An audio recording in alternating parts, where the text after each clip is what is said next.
Vou trazer informações do Flamengo. Antes, quero esclarecer que, diferentemente do que o nosso site, o GE, publicou e nós noticiamos aqui no Seleção e em outros programas, o efeito suspensivo foi mantido e o Gabigol segue liberado para jogar.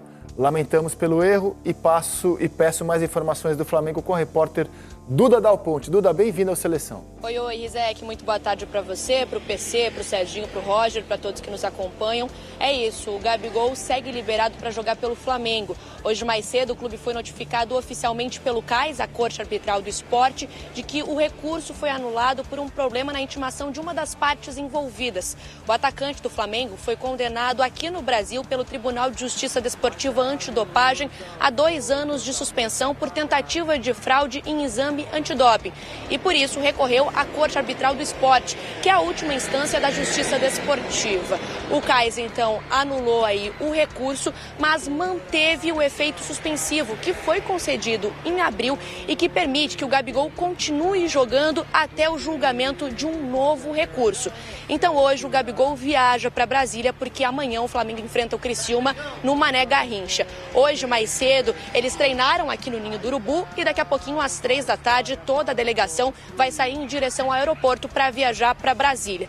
O que a gente tem de factual desse time, além de que o Gabigol viaja normalmente com a equipe, é que o Cebolinha está de volta, ele ficou aí alguns jogos afastado por conta de uma lesão no quadril e ele deve começar inclusive no time titular, tem chances de começar ali na ponta esquerda. Isso porque o Bruno Henrique, que vinha sendo reserva dele, está ainda com o tornozelo bem inchado. Ele torceu no jogo contra o Cuiabá, ficou fora contra o Fortaleza e deve mais uma vez ficar fora dessa partida contra o Criciúma, não deve nem viajar.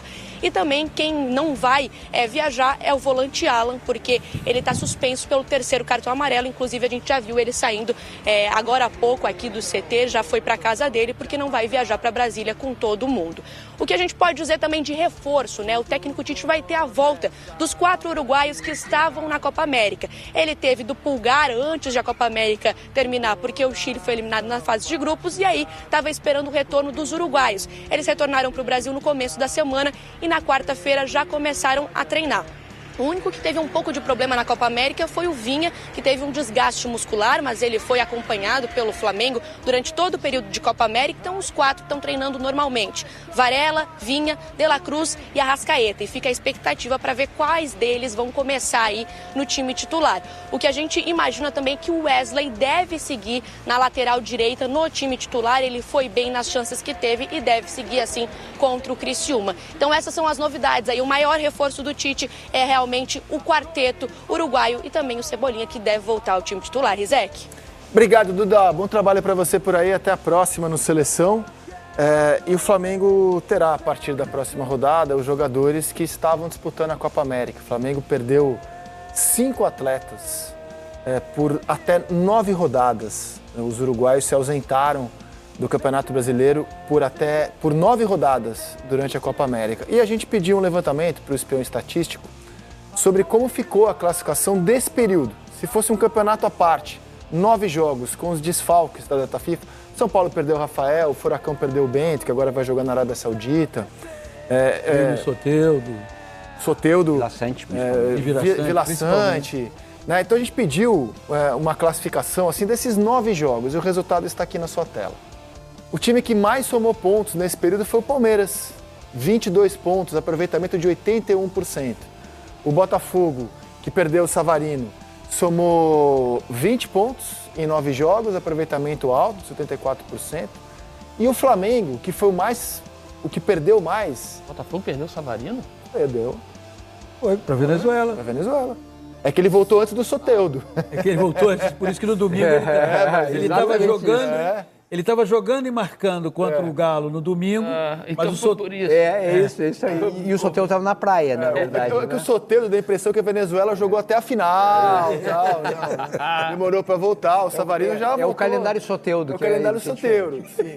Mas o Flamengo, que é o que foi esfacelado, né, conseguiu somar 17 pontos. Ou seja, nesse período, o Palmeiras tirou 5 pontos para o Flamengo. Na prática foi isso. O Palmeiras somou 5 pontos a mais nesses 9 jogos.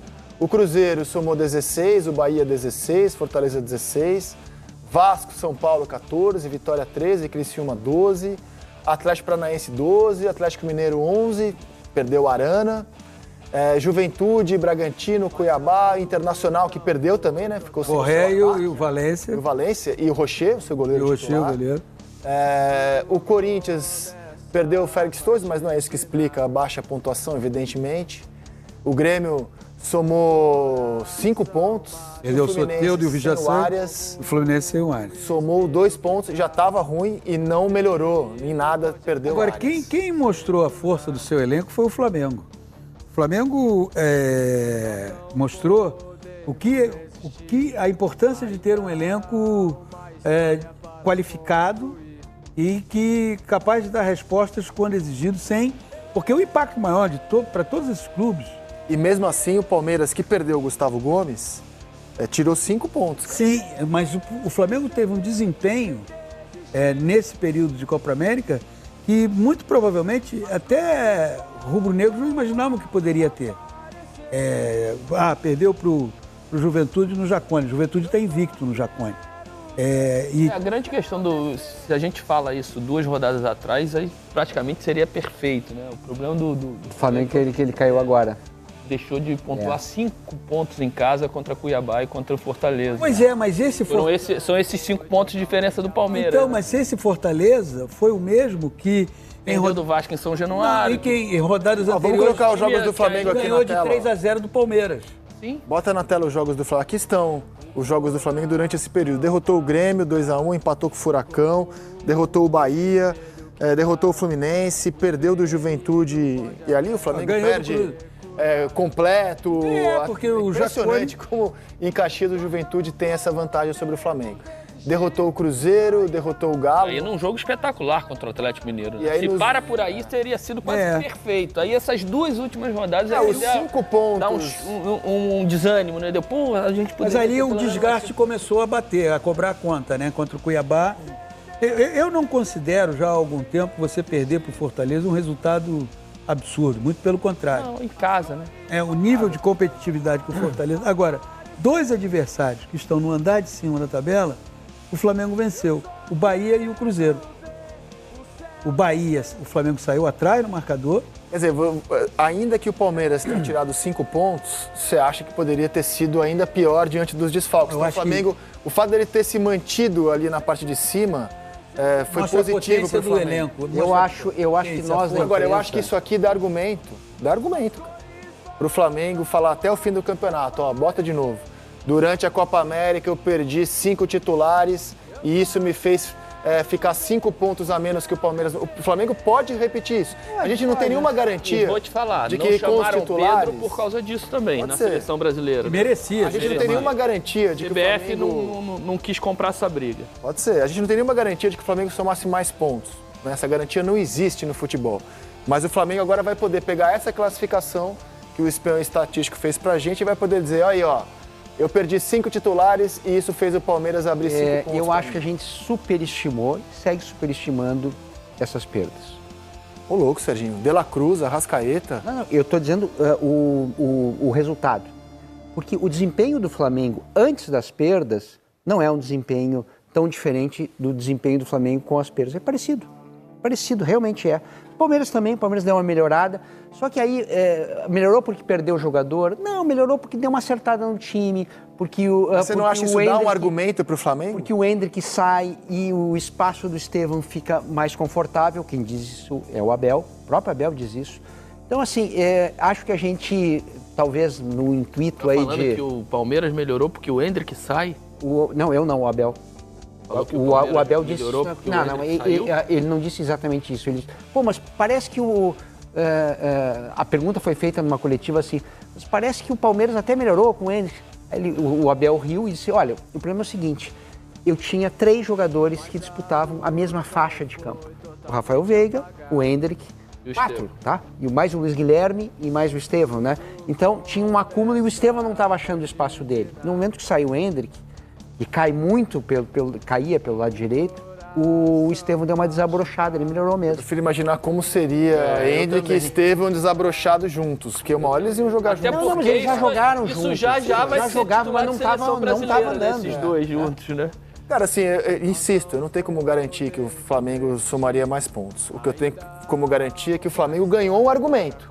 O Flamengo tem um argumento. Ganhou um Eu acho um argumento bobo, mas enfim. O Flamengo tem um argumento. Não, mas veja bem... Mas é um argumento em que ele já Todo sabia mundo perdeu, 200 entendeu? anos Se atrás, fosse né? só o Flamengo que tivesse perdido... Mas a gente não pode normalizar que um time perca 5 titulares por 9 rodadas. Não, a gente Eu não acho pode que de normalizar. normalizar A gente não que... pode, exatamente, a gente não pode normalizar a CBF manter o campeonato durante uma competição Mas importante. isso vale para todos, não é só pro Flamengo, entendeu? sim, Fica essa conversa, porque o Flamengo... Por que o Flamengo Flamengo, perdeu mais, gente? perdeu mais. Todo mundo perdeu. Mas o Flamengo perdeu 5, perdeu mais. Depende de quem perdeu e depende dos seus Eu reservas. sei, mas assim, ó, Por todos exemplo, perdem. o Inter, no momento que ele perde o Borré e o Valência, ele não tem atacante. E o Rocher, são Rocher. 3 jogadores E o importantes. Rocher, o Inter perdeu pra O Flamengo caramba. mostrou a força do seu elenco. Cada um tem a sua peculiaridade. O Grêmio perdeu 2 lá, o Soteldo e o Vila Sante. O Soteldo não acho que fez grande diferença, mas o Vila Sante acabou com o meio campo. Só que assim, mas o Vila Sante estava jogando antes. O que tinha acontecido? Nada. O Grêmio já não estava jogando nada. O Soteldo faz muita diferença no Grêmio. Faz. Faz. Eu tô dizendo apenas que assim, o Flamengo ganhou um argumento. Porque isso não pode acontecer, não é por causa do Flamengo, é porque isso não pode acontecer com o nosso campeonato. Exatamente. Eu tô dizendo que como o Flamengo foi o mais prejudicado, ele ganhou um argumento. Mas é que, argumento. Zé, eu fico muito irritado quando fica essa história. Nota-se. Não, porque eu perdi. Aí veio o cara do Palmeiras, eu perdi, olha só. Cara, quem perde é o campeonato, quem perde é o futebol, quem perde é o conjunto. Quando cada um fica olhando, olha o meu erro de arbitragem aqui, olha o jogador que você me tirou. São Paulo, por Sempre exemplo. uma coisa individual, não Bota é uma de coisa novo pra eu ver, coletiva. bota Tem um de problema novo. coletivo.